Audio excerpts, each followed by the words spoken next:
नमस्कार। उत्तर प्रदेश संस्कृति विभाग के रेडियो जयघोष में मैं समरीन आप सबका हार्दिक स्वागत करती हूँ। कार्यक्रम कला यात्रा में कहते हैं कि संगीत में ध्वनियों का अनुशासन जीवन को बदलता है और मनोरंजन की अगर बात की जाए तो संगीत मनोरंजन से कहीं ज्यादा आगे बढ़कर हमारे मन और आत्मा को सकारात्मक ऊर्जा देता है। कहते हैं कि जहाँ शब्द मौन पड़ जाते हैं वहाँ संगीत बोलता है। और आज हमारे बीच एक ऐसे ही संगीतकार, एक ऐसे ही गायक मौजूद हैं जिन्होंने संगीत की सेवा में अपनी पूरी जिंदगी गुजार दी है। आप बनारस घराने से ताल्लुक़ रखते हैं और संगीत सीखने की बात की जाए तो आपके गुरु रहे हैं पंडित गणेश प्रसाद मिश्र जी, जिनसे आपने इसकी तालीम ली। साथ ही साथ आपका सानिध्य रहा अपने पिता पंडित विद्याधर मिश्र जी से, जो कि एचओडी और प्रोफेसर रहे संगीत विभाग इलाहाबाद विश्वविद्यालय के। इनकी बात की जाए अगर वरुण मिश्रा जी की, तो आपने बहुत सारे स्वतंत्र एल्बम किए हैं, वेब सीरीज में गाया है। इसके अलावा आपने भारतीय संगीत को विश्व पटल पर भी इसका प्रचार प्रसार किया है। तो इससे पहले कि हम बातचीत की शुरुआत करें, मैं सबसे पहले आपका स्वागत करना चाहूंगी हमारे स्टूडियो में। Thank you so much for inviting me. Thank you so much. और वरुण, मैं ये भी चाहूंगी कार्यक्रम की हम शुरुआत करें उससे पहले आप अपनी सुरीली सी आवाज में कुछ हमारे दर्शकों को और श्रोताओं को गा के सुनाइए। ज़रूर। मैं 2 लाइन मेरा खुद का कंपोज किया हुआ भजन है, उसको मैंने रिलीज़ भी किया था, तो मैं उसको 2 लाइन गाकर सुनाता हूँ। वृंदावन से लौटा तो वृंदावन से लौटा तो मायूस हो गया मन तो छूट गया चरणों में केवल लौटा तन। मन तो छूट गया चरणों में केवल लौटा तन। मैं दास तेरा बस चरणों में, मैं दास तेरा बस चरणों में, देवास मुझे मोहन। अब तेरे बिन लगता मुझको व्यर्थ है जीवन।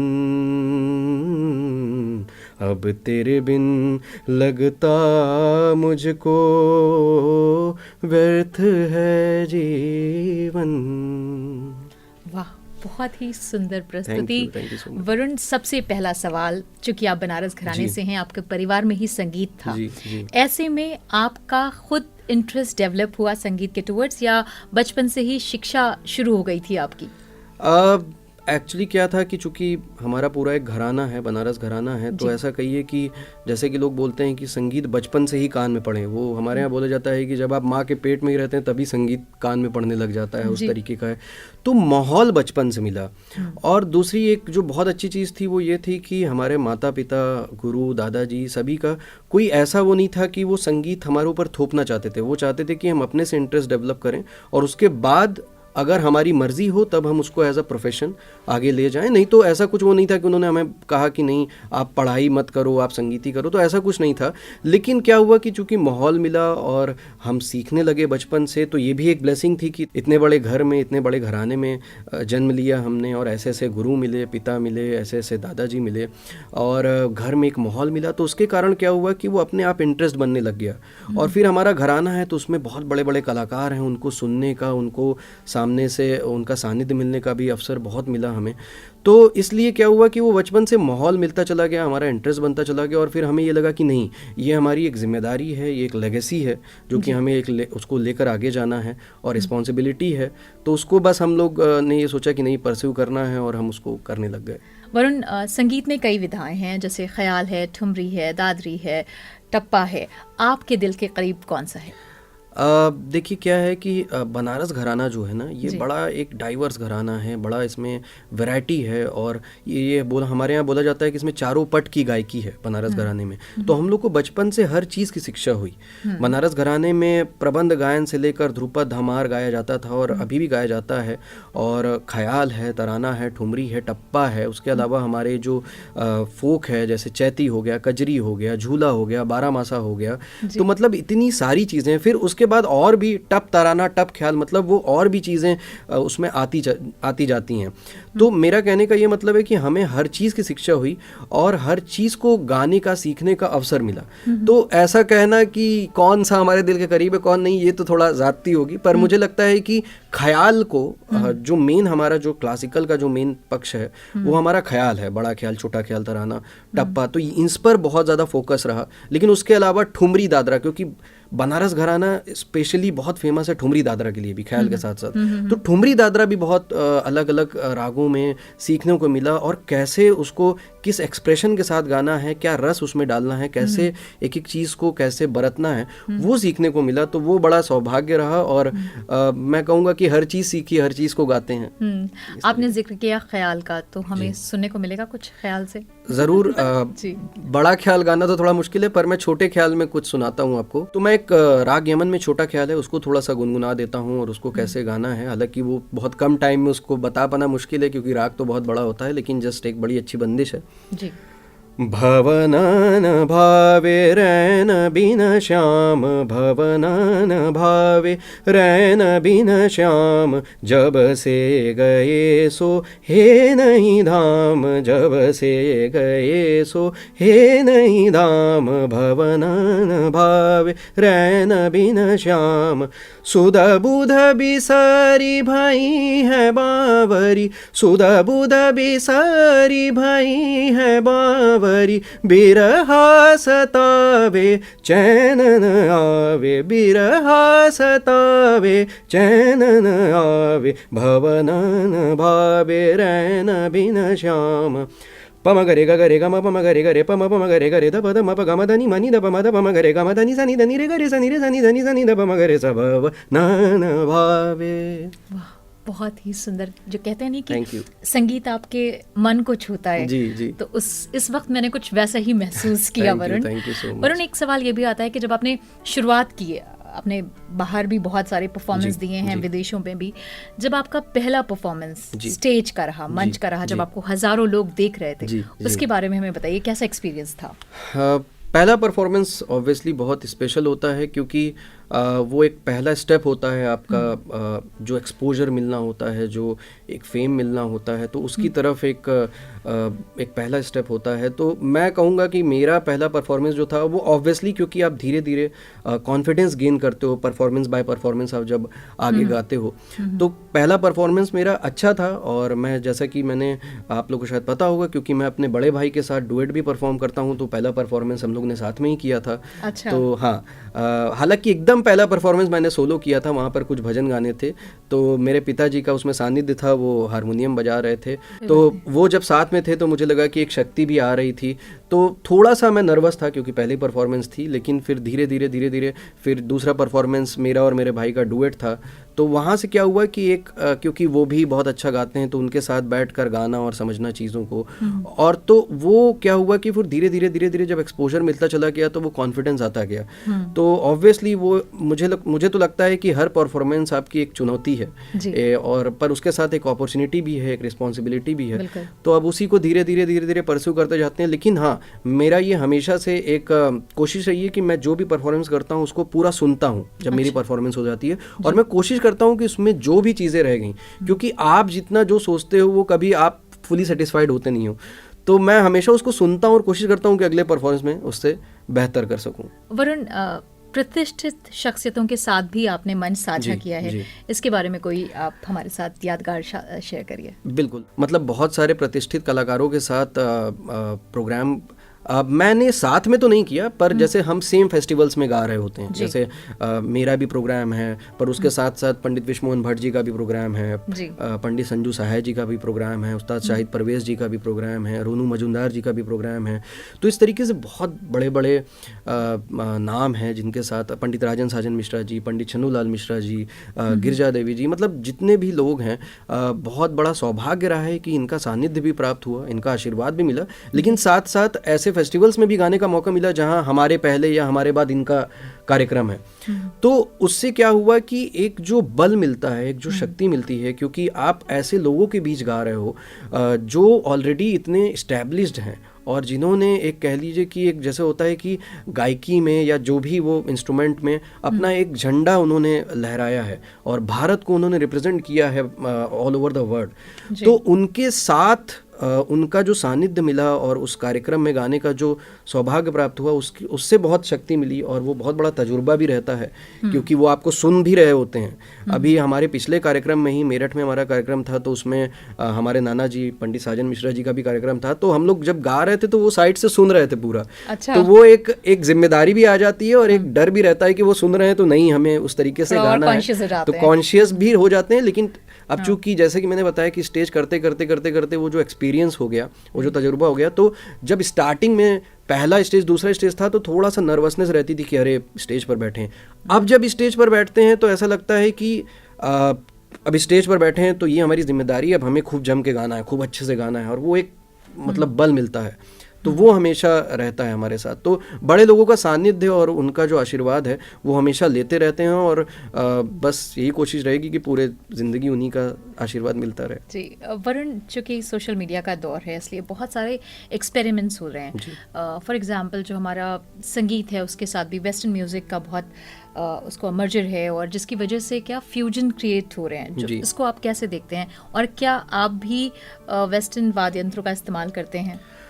वेस्टर्न वाद्य यंत्र ऑन स्टेज तो मैंने अभी नहीं इस्तेमाल किया है, और फ्यूजन जो है वो अगर एक अच्छे से ब्लेंड हो वो क्लासिकल के साथ तो वो बहुत अच्छा है। कभी कभी क्या होता है फ्यूजन बहुत ज़्यादा ऐसा हो जाता है कि आप कुछ गा रहे हो और जो इंस्ट्रूमेंट बज रहे हैं वो कुछ अलग बज रहे हैं, तो वो ब्लेंड नहीं होता, वो मर्ज नहीं होता।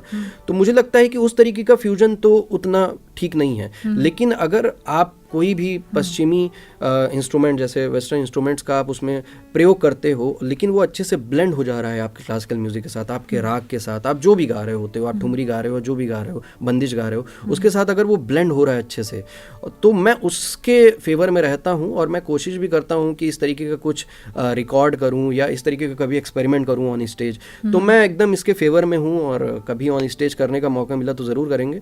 मतलब भजन के कार्यक्रम में कभी कभार जैसे वो जो सिंथेसाइजर है ये सब यूज़ कर लेते हैं, लेकिन ऐसा आप कहेंगे कि जैसे ड्रम्स या गिटार तो ऐसा बहुत कम, एक आध दो बार। कभी एक बार मैंने IIT मुंबई में परफॉर्म किया था तो वहाँ पर मैंने गिटार लिया था जस्ट फॉर कॉर्ड्स, तो वो कभी कभार किया है, लेकिन वैसे तो हम हारमोनियम, सारंगी, तबला ये लेकर ऑन स्टेज बैठते हैं। जी वरुण, आप क्या करते हैं अपार्ट फ्रॉम द म्यूजिक, ये जो आपका पैशन है, इसके अलावा वरुण अपने लिए जब वक्त निकालते हैं तो उसमें क्या करते हैं? मी टाइम की बात कर रही हूं मैं। तो मैं एक्चुअली खाने का बहुत शौकीन हूँ, तो घर पे भी मेरी वाइफ और मेरी मदर सब लोग खाना बनाती हैं बहुत अच्छा अच्छा, लेकिन उसके साथ ही साथ बाहर भी जाकर मुझे घूमना बहुत पसंद है। मैं नए नए जगहों को एक्सप्लोर करना बहुत पसंद है, और उसके साथ स्पोर्ट्स में कुछ इंडोर स्पोर्ट्स भी हम लोग खेलते हैं और कुछ आउटडोर स्पोर्ट्स जैसे बैडमिंटन मेरी रोज़ की दिनचर्या में रहता है। क्योंकि क्या होता है ना, जो म्यूजिशियन होता है वो ज़्यादातर उसकी जो मेहनत होती है वो मेंटली ज़्यादा उसका मेहनत होता है और फिजिकली कम होता है। तो मुझे लगता है कि हर म्यूजिशियन को मैं ये एक सजेशन भी देना चाहूँगा कि वो फिजिकली फिट रहने की कोशिश करें। हाँ। और खासकर क्लासिकल म्यूजिशियंस को, तो वो मैं बैडमिंटन मेरे रोज़ के रूटीन में शामिल होता है। उसके साथ साथ कभी क्रिकेट खेल लिया, कभी कुछ कर लिया, तो इस तरीके का है। फिर कभी बहुत, क्योंकि बहुत बिजी रहते हैं अपने शेड्यूल में, क्या रहता है कि अब उसमें क्लासेस बहुत सारी रहती हैं। मेरी एकेडमी भी है हजरतगंज में, तो वहाँ पर भी क्लासेस हैं, घर पे भी क्लासेस हैं, ऑफलाइन क्लासेस हैं, ऑनलाइन क्लासेस है, फिर रिकॉर्डिंग्स भी होती रहती हैं, कॉन्सर्ट्स भी आते रहते हैं, फिर मीटिंग्स होती हैं, ये होता है, इंटरव्यूज़ होते हैं। तो क्या होता है कि उस बिजी शेड्यूल में आपको अपना एक समय निकालना बहुत ज़रूरी है। तो मुझे लगता है कि वो जो एक मी टाइम होता है वो बहुत ज़रूरी है। उसमें क्या होता है कि आप खुद का एक इंस्पेक्शन करते हैं, वो बहुत ज़रूरी। जैसे जब कोविड आया था तो उस टाइम बहुत टाइम मिलता था, रियाज करने का भी बहुत टाइम मिलता था और रिसर्च करने का भी बहुत टाइम मिलता था। तो संगीत के बारे में भी आप बहुत सोच पाते हैं। ऐसे क्या होता है, पूरा दिन आप बिजी रहते हैं तो फिर उसमें क्लासेस, रियाज सब होता है, लेकिन जब आप इत्मीनान से बैठते हैं तो फिर बहुत सारी चीज़ें, क्योंकि क्रिएटिव लोगों को इत्मीनान बहुत ज़रूरी है और वो जनरली चला जाता है उनकी लाइफ से जब वो बिजी हो जाते हैं। तो ये चीज़ है। वरुण, मैं आपसे ये जानना चाहती हूँ कि आज के दौर में आपने कोविड का जिक्र किया और कोविड के बाद से ऑनलाइन क्लासेस का चलन जो है वो बहुत बढ़ गया है। जी। आपको क्या लगता है कि जब संगीत की बात करते हैं तो क्या पहले ज़माने में गुरु शिष्य परंपरा थी, शाना बशाना तालीम होती थी, आज के दौर में ऑनलाइन को आप कितना सक्सेसफुल मानते हैं संगीत सीखने के लिहाज से? देखिए, जैसा कि आपने कहा कि कोविड के टाइम से ये जो ऑनलाइन का जो प्रचलन है ये बहुत बढ़ गया, लेकिन जो पुरानी गुरु शिष्य परंपरा थी जिसमें जो गुरु थे उनके सामने शिष्य बैठकर शिक्षा ग्रहण करते थे और वो जो कनेक्शन बनता था गुरु के साथ शिष्य का, वो बहुत अलग होता था। तो उसकी तो तुलना किसी से की ही नहीं जा सकती। इनफैक्ट अभी का भी मैं बता रहा हूँ, जो मैं ऑफलाइन क्लास लेता हूँ जिसमें हम मेरे सामने शिष्य बैठकर सीखता है, तो उसमें एक अलग कनेक्शन, एक अलग वार्मथ होती है, एक अलग बातचीत जो होती है, जो संगीत बनता है वो एक अलग होता है। लेकिन फिर भी अब जैसे क्या है कि ऑनलाइन की वजह से फ़ायदा तो बहुत हुआ है। अब मैं इंडिया में हूँ, मैं लखनऊ में बैठा हूँ, मेरा कोई स्टूडेंट है जो कि लंदन में है, तो वो उस चीज़ को अगर अच्छा कनेक्टिविटी है, आराम से उसको ऐसा फील कर सकता है कि हम सामने बैठे हैं और अच्छे से क्लियर, अगर मेरी आवाज़ उसको जा रही है, उसकी आवाज़ मुझे आ रही है, वीडियोज़ अच्छे से जा रहे हैं, तो मुझे लगता है कि ऑनलाइन बुरा नहीं है। एंड मेरी ऑनलाइन बहुत सारी क्लासेस चलती हैं, मैं बैचेस भी लेता हूँ, उसके अलावा मेरी इंडिविजुअल क्लासेस भी बहुत सारी हैं, इंडिया से भी, बाहर से भी। तो ऑब्वियसली मुझे ये लगता है कि जो लोग नहीं आ पा रहे हैं, जो आपके पास तक नहीं पहुँच पा रहे हैं, उसके लिहाज से मुझे लगता है कि online is good and obviously मतलब उसको किया जा सकता है। लेकिन अगर कोई चांस मिले कि आप गुरु के सामने बैठकर सीख सकें, तो उससे बेहतर तो देखिए कुछ नहीं है, वो तो बेस्ट है। भारतीय संगीत की जब हम बात करते हैं तो ये हमारे फोकस को बढ़ाता है, हमारी मन को शांत करता है। ऐसे में अभी भी बहुत सारे कॉलेजेस में, स्कूल्स में ये एक सब्जेक्ट के तौर पर नहीं है। आपको क्या लगता है, क्या इसे होना चाहिए एक सब्जेक्ट के तौर पर? बिल्कुल, शास्त्रीय संगीत मुझे ये भी लगता है कि जो संगीत होता भी है स्कूलों में, हॉबी कोर्स में तो है, बट वो बहुत बिगनर लेवल पर है, बहुत बिगनर लेवल पर है। तो उसमें क्या होता है कि बच्चों को अगर आप बचपन से थोड़ा सा माहौल दे दें, क्योंकि अगर क्लास में 40 बच्चे हैं तो मैं ये नहीं कहता कि 40 बच्चे पूरे के पूरे उसमें इंटरेस्ट ले लेंगे, लेकिन हो सकता है उन 40 में 5-10 ऐसे बच्चे हों जो म्यूजिक में इंटरेस्ट ले लें और फिर उसको आगे जाके उसमें बहुत अच्छा कर पाएं। तो मुझे लगता है कि मेन स्ट्रीम सब्जेक्ट तो रहता भी है, 8th क्लास तक मुझे पता है रहता है, और मैंने भी 8th क्लास तक, पर वो बहुत ही मतलब आप ऐसा कह लीजिए बहुत बिगनर था, और उसमें बस कुछ ना कुछ मतलब ऐसे नॉर्मल गीत और वो सारी चीज़ें सिखाई जाती हैं। पर बेस अगर आपका थोड़ा सा वहाँ स्कूल से ही थोड़ा सा आपको मिल जाए और तो आपका नींव जो है वहाँ पर बनने लग जाए, तो उससे फ़ायदा क्या होगा कि थोड़ा सा रागों की शिक्षा हो जाए, थोड़ा स्वरों को थोड़ा डिटेल में बताया जाए, थोड़ा ताल के बारे में बताया जाए, तो वहाँ से क्या होगा कि आपका नींव जो बनेगा ना, वो आगे जाके आपको बहुत काम दे जाएगा। फिर बच्चे के अंदर अगर इंटरेस्ट आएगा तो वो जाकर फिर अपने उसके पेरेंट्स भी जो होंगे उनसे भी वो कह सकता है कि नहीं, मुझे इंटरेस्ट बन रहा है और मुझे आप किसी गुरु के अंडर ट्रेनिंग दिलवाइए और वो सारी चीज़ें। या पेरेंट्स को भी लगेगा कि नहीं, मेरा बच्चा स्कूल में अच्छा कर रहा है, म्यूज़िक में, सिंगिंग में अच्छा कर रहा है, तो उसको मैं किसी गुरु के पास ले जाकर प्रॉपर ट्रेनिंग दिलवाऊँ। तो मुझे लगता है कि सब्जेक्ट तो है, लेकिन उसको 12th तक कंपलसरी करना चाहिए, पहली चीज़। और दूसरी चीज़, उसको थोड़ा डिटेल में सिखाया जाना चाहिए, ये चीज़ है। तो मुझे ये लगता है कि ये चीज़ तो होनी चाहिए। बिल्कुल वरुण, बातों का सिलसिला जारी रहेगा, लेकिन आपकी मीठी सी आवाज़ में एक और कोई गीत जो आपके मन के बहुत करीब हो वो आप सुनाएं हमें। ओके। सावन भी तो जाए पिहरवा, सावन भी तो जाए पिहरवा, मन मोरा घबराए, मन मोरा घबराए, ऐसो गए परदेस पिया तुम, ऐसो गए परदेस पिया तुम, चैन हमें नहीं आए, चैन हमें नहीं आए, मोरा सैया मुझसे बोले ना, मोरा सैया मुझसे बोले ना, मैं लाख जतन कर हारी, लाख जतन कर हार रही, मोरा सैया मुझसे बोले ना, मोरा सैया मुझसे बोले ना, मोरा सैया मुझसे बोले ना। बहुत ही सुंदर। Thank you so much. Varun, online का दौर है और अगर हम किसी भी विधा या कला की बात करते हैं तो हम देखते हैं उससे कि उससे कितना रोजगार सृजित हो रहा है, उससे लोग अपना करियर ऑप्ट करते हैं। आज के वक्त में आपको क्या लगता है, सोशल मीडिया के दौर में जिस वक्त रील्स का चलन है, बिल्कुल, आपके लिए संगीत किस तरह से रोजगार के नए अवसर बिल्कुल बना रहा है? नहीं, देखिए सोशल मीडिया से जो एक फ़ायदा हुआ है वो ये हुआ है कि आपको एक अपना एक स्पेस मिला हुआ है, एक बहुत बड़ा स्पेस है जहाँ पर आप फ्री में चीज़ों को पोस्ट कर सकते हो, डाल सकते हो और वो बहुत बड़ी ऑडियंस तक पहुँच सकता है। और जैसे कि मैंने देखा है कि सोशल मीडिया से बहुत सारे लोग उठा लिए जाते हैं और फिर उनको प्लेबैक भी मिल जाता है और वो उनको बहुत सारे प्रोग्राम्स मिलने लगते हैं, उनका नाम हो जाता है। तो मुझे लगता है कि सोशल मीडिया का यूज़ अगर बहुत अच्छे पर्पस से किया जाए और बहुत अच्छे पर्पस के लिए किया जाए तो वो बहुत ही फ़ायदा देता है, बहुत एडवांटेज है। जैसे मेरा एक दायरा जो है वो सोशल मीडिया से बहुत बड़ा है, मेरे ठीक ठाक फॉलोअर्स हैं, तो उससे क्या होता है कि मैं कुछ भी पोस्ट करता हूँ तो एक ऑडियंस बन गई है, यूट्यूब पे भी, फेसबुक पे भी, इंस्टाग्राम पे भी। तो उसके वजह से क्या हुआ कि मुझे एक पता रहता है कि मैं कुछ भी पोस्ट करूंगा तो मुझे पहले से पता रहता है कि इतने लोग मेरे फिक्स हैं, ये तो सुनेंगे ही, कुछ हज़ार कितने हज़ार लोग हैं कि ये तो हमेशा सुनेंगे ही। फिर कोई रील वायरल हो गई, कुछ हो गया तो वो कई लाखों में चली गई, कुछ हो गया। तो उससे एक बहुत फ़ायदा हुआ है मुझे, क्लासेस में बहुत फ़ायदा हुआ है मुझे, ऑनलाइन क्लासेस का जो वो है, फिर लोगों से जो कनेक्टिविटी बनती है, ऑब्वियसली आप हर किसी से जाके मिल नहीं सकते हो, तो सोशल मीडिया के थ्रू आप कांटेक्ट में रहते हो। तो उससे क्या होता है कि आप हमेशा एक परस्पर एक कनेक्शन बना रहता है, एक बातचीत चलती रहती है। और मुझे लगता है कि म्यूजिशियंस के लिए सोशल मीडिया अच्छा है और जैसा कि मैंने कहा वो अच्छे पर्पस के लिए यूज़ करें, अच्छे से यूज़ करें तो वो उनको बहुत एडवांटेज है, बहुत फ़ायदा देगा। वरुण, सबसे इम्पोर्टेंट सवाल, बहुत सारे अच्छे गीतों को सुन के दिल चाहता है कि ये गाएं, ये गुनगुनाएं, जी, लेकिन अगर आप बेसुरे हैं जी, आप नहीं गा पा रहे हैं, इन दैट सिनेरियो किस तरह से आप अपने स्किल्स को ब्रश अप करें या फिर किस तरह से अपने आप को तैयार करें? कोई चांस भी है बेसुरों का या नहीं? नहीं, बेसुरा तो देखिए मुझे लगता है कि अब किसी को अगर बहुत बचपन से माहौल नहीं मिला है तो सुर में तो बहुत कम ही ऐसा होता है कि लोग गा रहे होते हैं, क्योंकि जैसे हमें माहौल मिला था तो हमारे कान में सच्चे पक्के सुर पड़ते थे। तो हमें उससे एक माहौल मिल गया तो वो फ़ायदा हमें दे गया। इसीलिए जब हमारा पहला जो हमारे कंठ से जो सुर निकला वो शायद सुर में ही होगा, मतलब जो भी स्वर निकला वो सुर में ही हमने गाया होगा। तो कहने का ये मतलब है कि कोई भी मेरे पास सीखने आता है तो जाहिर सी बात है उसके सुर तो डगमगाए रहते हैं, ठीक है।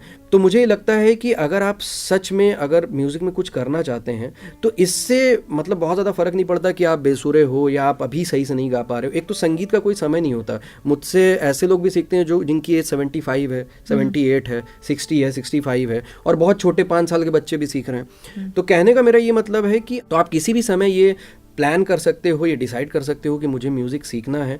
तो ऐसा कुछ भी नहीं है कि आपका प्रेजेंटली आप अगर बेसुरा गा रहे हो, लेकिन अगर आप सीखते रहते हो, लगातार प्रैक्टिस करते रहते हो तो आप धीरे धीरे सुर में आ जाते हो। फिर क्या होता है कि सीखने से ऐसा नहीं होता कि सिर्फ हम सुर में आ रहे हैं, हमें सुरों की नॉलेज होती है, हमें ताल की नॉलेज होती है, हमें भाव की नॉलेज होती है कि किसी चीज़ को किस तरीके से व्यक्त करना है, कैसे उसको बोलना है, क्या तरीका है, शब्दों को कैसे कहना है, क्या पुकार होनी चाहिए। ये सारी चीज़ें आपको, उसको कहते हैं वॉइस कल्चर। तो ये सीखने को मिलता है जब आप किसी एक योग्य गुरु के पास जब आप सीखने जाते हो। तो ये बिल्कुल भी मुझे लगता है कि आप सुर बेसुरा गा रहे हो तो उससे बहुत ज़्यादा फ़र्क नहीं पड़ता। आप अगर आपके अंदर जुनून है किसी चीज़ को करने का तो आप बिल्कुल जाके सीखिए, प्रैक्टिस करिए और आप बहुत जल्दी सुर में गाने लग जाएंगे। और सीखने का ना कोई टाइम नहीं होता, आप कभी भी सीख सकते हो और पूरे जीवन सीख सकते हो, क्योंकि संगीत कभी ख़त्म नहीं होने वाला। ये क्रिएटिव आर्ट है। मुझसे कोई पूछता है कि मैं कितने दिन में सीख जाऊंगा, तो मैं तो ये कहता हूँ कि सीखने का तो कोई लिमिट ही नहीं है। आप जब तक चाहें तब तक सीख सकते हैं और कितने दिन में सीख जाएंगे इसका कोई जवाब ही नहीं है, मुझे लगता है। क्योंकि आप बेटर होते रहते हैं और आप रोज़ खुद से कम्पीट करते हैं कि कल मैं कैसा गा रहा था, आज मैं कैसा गा रहा हूँ। कहते हैं कि जब आपकी उम्र बढ़ रही होती है तो आप तो ज़ईफ हो रहे होते हैं, लेकिन जो आपकी कला है वो जवान हो रही होती है। बिल्कुल। और शास्त्रीय संगीत में तो ये मुझे लगता है कि धीरे धीरे इंसान के जब बाल पकते हैं तो वो धीरे धीरे और आप गहराई में जाते हैं, आपको सुरों का और जो रागों की जो गहराई है, जो उसको कहने का तरीका है, वो समझ में आना चाहिए। बिल्कुल। इससे पहले कि हम ये कार्यक्रम यहीं पर वाइंड अप करें, मैं चाहती हूँ कि हमारे श्रोताओं को आप अपनी आवाज में कुछ एक बेहतरीन सा नगमा सुनाएं। हमने एक शाम चरागों से सजा रखी है,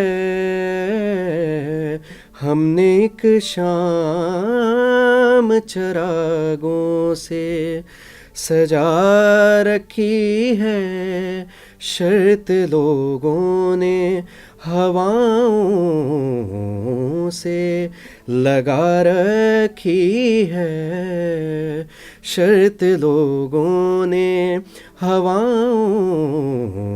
से लगा रखी है, हमने एक शाम चरागों से सजा रखी है। वाह, मेरे पास अल्फाज कम पड़ गए। Thank you इतनी so खूबसूरत much. आपने जो भी सिन्फ चुनी है ना, जी। वो सब इतनी बखूबी तरीके से निभाया है कि मैं जितनी तारीफ करूं उतना कम है। Thank you वरुण, so आप much. हमारे स्टूडियो में आए, हमें अपना कीमती वक्त दिया, इसके लिए बहुत बहुत शुक्रिया।